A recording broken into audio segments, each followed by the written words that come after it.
গল্পটা কয়েকশো বছর আগের। বাঁকুড়া জেলার কুসুমলীর নামে এক গ্রাম ছিল। গ্রামের চারদিকে ছিল শালপিয়ালের ঘন জঙ্গল। গ্রামে ছিল হিন্দু মুসলিম উভয় সম্প্রদায়ের বাস। দিনের বেলা গ্রামের মানুষের জীবন শান্তিতে কাটলেও রাত্রি নামার সঙ্গে সঙ্গে বন্য প্রাণীদের গ্রামে হানা দেবার ভয় ছিল। সেসব ভয় কাটিয়ে উঠলেও এর থেকেও ভয়ঙ্কর ছিল ডাকাতের ভয়। সেই সব দিনে এখানে ছিল ভয়ঙ্কর কিছু ডাকাতের একটা দল।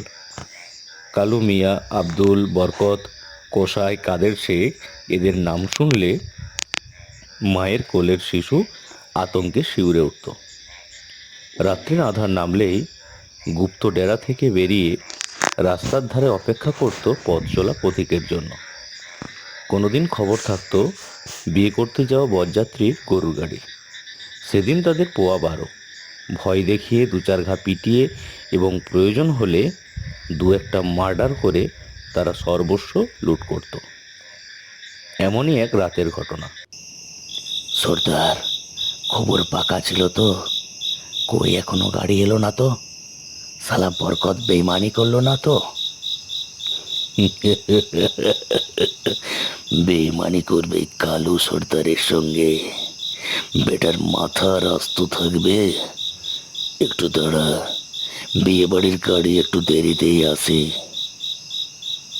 এমন সময় এক ডাকাত ছুটতে ছুটতে এসে খবর দেয়, সর্দার, সর্দার, আর অপেক্ষা করতে হবে না। আল্লাহ কসম, আমি দূর থেকে দেখে খবর দিতে দৌড়ে এলাম। আসছে, আসছে গরুর গাড়ি, এইদিকে গিয়ে আসছে। আরে আরে করে দাঁড়িয়ে দেখছিস কি? সবাই তৈরি হয়ে যা। খবর দে, সবাইকে খবর দে। আর বরকত, তুই অস্ত্র বার করে সবার হাতে ধরিয়ে দে। যা যা শালারা, তাড়াতাড়ি দৌড়া। ঠিক আছে সর্দার, ঠিক আছে, আমি এখনই আপনার হুকুম পালন করছি। এই বলে বরকত সবাইকে খবর দিতে দৌড়ায়। কিছুক্ষণের মধ্যে সবাই অস্ত্র হাতে রাস্তার মাঝে এসে দাঁড়ায়। কয়েকজনের হাতে জ্বলছে মশাল। ইতিমধ্যে গরুর গাড়ি এসে থামে ডাকাতদের সামনে। যমদূতের মতো ডাকাতদের দেখে ভয়ে চিৎকার করে ওঠে সবাই। চিৎকার চেঁচামেচি না করে সবাই নেমে আয়। চিৎকার করলে কোনো শালা প্রাণ নিয়ে ফিরে যেতে পারবি না। নেমে আয়। ভয়ে ভয়ে গাড়ি থেকে সকলে নেমে আসে। সবার নামা শেষ হলে সর্দার আবার হুঙ্কার দেয়, এই, যার কাছে যা আছে বেশি চালাকি না করে দিয়ে দে। আর মা জননীদের বলছি, আপনারা নির্ভয়ে আপনাদের গয়না খুলে আমাদের হাতে তুলে দিন। আমি ডাকাত সর্দার কালু আপনাদের অভয় দিচ্ছি। আপনাদের সম্মানে কেউ হাত দেবে না। এই, এই যা, তোরা সব আদায় করে নে। সর্দারের কথা শুনে বাকি ডাকাতরা ঝাঁপিয়ে পড়ে বরযাত্রীর ওপর। কেউ স্বেচ্ছায় দিয়ে দেয়, তো কাউকে মারধর করে টেনে হেঁচড়ে সব কেড়ে নেয়। মহিলারা তাদের গয়না খুলে ডাকাতদের হাতে তুলে দেয়। এভাবেই ডাকাতির পর্ব শেষ হয় এবং নিঃস্ব বরযাত্রীর দল আবার গাড়িতে চেপে এগিয়ে যায়। পেছনে শোনা যায় কালু সর্দারের অট্টহাসি এবং বাকি ডাকাতদের আনন্দের গুঞ্জন।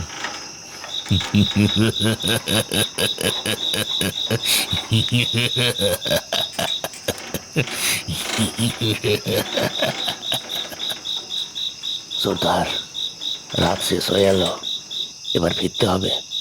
বলছি, মালপত্র কি করব? আজ তো আর ভাগ হবে না। না, আজ ভাগ হবে না। আমরা যেখানে মাল রাখি সেখানেই রেখে আজ সবাই ঘর যাব। আগামী অন্ধকারে ভাগ হবে। চল, আর দেরি করে লাভ নাই। মালপত্র নিয়ে রামচটিতে চল। জহুম সর্দার, আমরা তৈরি।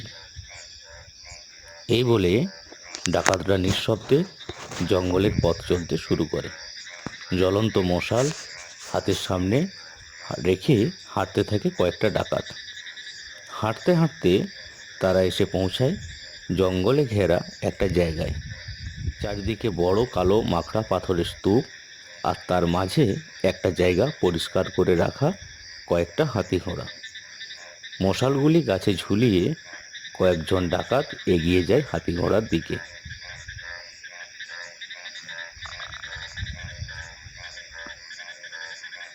এবার নিঃশব্দে ঝোলা থেকে বের করে রাশি রাশি সোনার গয়না।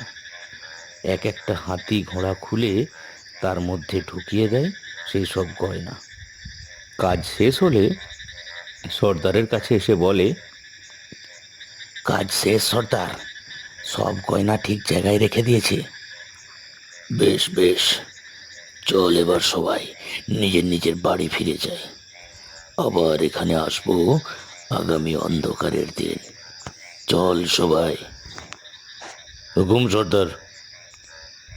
এই বলে সব ডাকাত সেই স্থান ত্যাগ করে বাড়ির পথে রওনা দেয়। হাতি ঘোড়ার মধ্যে সুরক্ষিত থাকে ডাকাতের গুপ্তধন। কুসুমদ্বীপ গ্রামের সাধারণ মানুষদের মধ্যে একজন ব্যক্তি হলেন বাদল দত্ত। পেশায় একজন ক্ষুদ্র ব্যবসায়ী। সংসারে আছে এক ছেলে এবং বউ। ছেলেটি বুদ্ধিমান, কিন্তু বাপের মতো একটু বাউন্ডুলের স্বভাবের। বাড়ির লক্ষ্মী হলেন বাদলের স্ত্রী কমলা দেবী। তার বুদ্ধি আর পরিকল্পনায় এই সংসারে আশার প্রদীপটুকু বেঁচে আছে। গরিবের যেমন ঘোড়া রোগ হয়, ঠিক তেমন বাদলের একটা নেশা হলো পাখি শিকার করা। এই শিকারের নেশাতে সে একটা ছরলা বন্দুক জোগাড় করেছে। এই কাজে ছেলেটি তার দোসর। সেদিন এক সকালে বন্দুক নিয়ে শিকারে যাবার জন্য প্রস্তুত হচ্ছে বাদল। সঙ্গে যাবে তাদের ছেলে রবি। বলি, তুমি কি আজকেও চললে রাজকার্যে? তোমাকে তো বারবার বলেছি এসব ছেলে মানুষই বাদ দাও, ব্যবসাটা একটু মন দিয়ে করো। তোমার জন্য আমার ছেলেটাও উচ্ছন্নে গেল গো। গিন্নি, চড়ছো কেন? ব্যবসা তো আমি করছি, কিন্তু কি করব বলো, এই নেশা যে ছাড়ার নয়, এ আমাদের পূর্বপুরুষের নেশা। ওই থাক বাপু, সেই বিয়ের কাল থেকে শুনে আসছি তোমরা নাকি জমিদার ছিলে, আর তোমাকে ছোটবেলায় কোন জ্যোতিষ নাকি বলেছিল তুমি গুপ্তধন পাবে। মা গো মা, হেসে মরি। জমিদার বংশের আজ কি অবস্থা। দেখো গিন্নি, বংশের নামে একটা কথা বলে, সকাল সকাল মাথাটা খারাপ করে দিও না। আমরা আসছি এখন। তা হ্যাঁ রে রবি, তুইও কি যাবি তোর বাপের সঙ্গে? এত বড় ছেলে, তোর কিছু লজ্জা লাগে না রে? আমি কি করবো? তুমি বাবাকে বলো। আমি যেতে চাই নাকি? বাবাই তো বললো। সে তো বুঝতেই পারছি কার জন্য ছেলের এই অবস্থা। যাক, এসো তোমরা, বেশি দেরি করো না। আর শোনো, একটু জল নিয়ে যাও। দুগ্গা দুগ্গা। কমলার কাছ থেকে বিদায় নিয়ে বাদল ও তার ছেলে রবি চলল জঙ্গলের পথে। জঙ্গলে ঢুকে এদিক ওদিক ঘুরতে লাগলো পাখির খোঁজে, কিন্তু পাখি দেখা গেল না। ব্যাপার কি বল দেখি রবি, আজ একটাও পাখি চোখে ঠিকছে না। জঙ্গলের সব পাখি গেল কোথায়? আমাদের আসতে মনে হয় অনেক দেরি হয়ে গেছে বাবা। পাখি সব মনে হয় চড়তে চলে গেছে। চলো একটু খুঁজে দেখি। এমন সময় দূরের কাছে একটা পাখি ডেকে উঠল। চুপ চুপ, ওই দেখ, একটা পাখি গাছের ডালে। শোন, আমি গুলি করছি, তুই পাখিটা কুড়িয়ে আনিস। ঠিক আছে বাবা, তুমি তুমি গুলি চালাও। বাদল পাখির দিকে বন্দুক তুলে গুলি চালায়। পাখি পড়ে যায়। রবি দৌড়োয় পাখি কুড়িয়ে আনতে। রবি ছুটতে ছুটতে একটা জায়গায় এসে দেখে পাখি পড়ে আছে, আর সেখানে কিছু হাতি ঘোড়া ভাঙা অবস্থায় পড়ে রয়েছে। প্রথমে একটু ভয় হয় রবির। আজ তারা শিকার করতে এসে ঠাকুরের হাতি ঘোড়া ভেঙে ফেলেছে, এতে যে ঠাকুর পাপ দেবে। যাই হোক, পাখি নিতে গিয়ে চমকে ওঠে রবি। সে দেখে ভাঙা হাতি ঘোড়ার মধ্যে রয়েছে চকচকে কিছু গয়না। সে এক ছুটে তার বাবাকে ডাকতে যায়। রবির কথা কিছু বুঝতে না পেরে ব্যাপারটা দেখার জন্য বাদল সেখানে যায়। সে গিয়ে একই ব্যাপার দেখে অবাক হয়ে যায়। তারা সব কিছু ঠিকঠাক করে রেখে বাড়ি ফিরে আসে। কি গো, তোমরা এই এলে যে কিছু পাওনি আজ? কি ব্যাপার, তোমাদের ওই রকম দেখাচ্ছে কেন? কিছু দেখে কি ভয় পেয়েছো? না গিন্নি, ভয় পাইনি, কিন্তু কিন্তু যা পেয়েছি তা আমরা এখনো বিশ্বাস করতে পারছি না গো। আমাদের তো মনে হচ্ছে মাথা খারাপ হয়ে যাবে। তোমার কথার মাথা মুন্ডু কিচ্ছু বুঝতে পারছি না। কি হয়েছে একটু ভালো করে বলো দেখি বাবু। চুপ, একদম চুপ, কিছু ভাববে না তোমরা। আর এই ব্যাপারে বাইরের কাউকে কিচ্ছু বলবে না। আমি বুঝতে পারছি এগুলো নিশ্চয়ই ডাকাতের রাখা গয়না। তোমরা এখন স্নান সেরে খেয়ে ঘুমিয়ে নাও, যা করার বেলা শেষ হলে করবে। তোমাদের কারোর এখন বাইরে যাবার কোনো দরকার নেই। রাত্রে অন্ধকার নেমে এলে বাদল এবং রবি অন্ধকারে চলল জঙ্গলের পথে, সঙ্গে একটা ঝোলা। কেউ জিজ্ঞেস করলে যেন বলতে পারে জঙ্গলে পাতা কুড়াতে যাচ্ছে। অনেকটা হেঁটে সেই জায়গায় পৌঁছালো তারা। চারপাশটা ভালো করে দেখে নিয়ে সমস্ত গয়না হাতি ঘোড়ার ভিতর থেকে ঝোলায় ভরে নিল। তারপর যেমন ছিল তেমন সাজিয়ে আবার ঘরের দিকে রওনা দিল দুজনে। কিছুক্ষণ পর তারা বাড়ি এসে পৌঁছালো। যা এনেছো তা চুপচাপ খাটের তলায় রেখে দেবে। আজ থেকে 3 মাস পর হলে তবেই আমরা এগুলো খুলে দেখব কি আছে। ততদিনে যা খোঁজ খবর হবার হয়ে যাবে। ব্যাপারটা ধামাচাপা পড়লে তবেই ওই জিনিসে আমরা হাত দেব। আমাদের অবস্থার হঠাৎ পরিবর্তন হলে মানুষ সন্দেহ করবে। এই কটা দিন যেভাবে চলছিল সেভাবেই চলবে। তোমার বুদ্ধি তারিফ করছি কিন্নি, খাসা বুদ্ধি এঁটেছো। না বাবা, গুপ্তধন খুব অভিশপ্ত জিনিস। এই জিনিসে আমাদের কোনো পরিশ্রম নেই। ভাগ্য আমাদের এই ধন পাইয়ে দিয়েছে।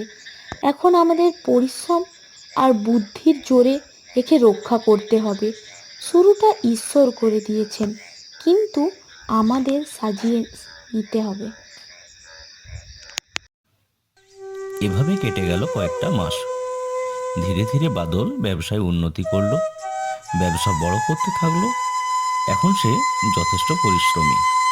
গ্রামের কারো কোনো সন্দেহ রইল না তাদের উন্নতিতে। রবি একটা কাজে শহরে গেল।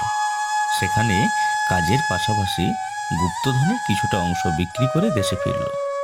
সেও ব্যবসা করলো। আস্তে আস্তে অনেক রকম ব্যবসা করে তারা এলাকার সব থেকে বড় লোক হলো। তাদের বাড়ি হলো, ফসলের ক্ষেত হলো, পুকুর হলো। অন্যদিকে কমলা তার বুদ্ধি দিয়ে স্বামী আর ছেলেকে এমন তৈরি করলো যে 5টা গ্রামে তার ধন্য ধন্য পড়ে গেল। গুপ্তধন ব্যবহার করে এবং বুদ্ধি কাজে লাগিয়ে তাদের বংশের পরবর্তী বংশধরদের জন্য তারা এক বিশাল সাম্রাজ্যের সূচনা করলো। আপনারা তো গল্প শুনছেনই। আমাদের গল্প যদি আপনাদের ভালো লেগে থাকে এবং আরও এরকম গল্প যদি পেতে চান, তাহলে অবশ্যই আমাদের চ্যানেলটি লাইক, কমেন্ট, শেয়ার করবেন এবং চ্যানেলটি অবশ্যই সাবস্ক্রাইব করে পাশে থাকা বেল আইকনটি বাজিয়ে দেবেন। আমরা প্রতি সপ্তাহে আপনাদের সামনে হাজির হব এরকম আরও অনেক মজার গল্প নিয়ে। লাইক করে জানাতে ভুলবেন না কেমন লাগছে আমাদের এই গল্প।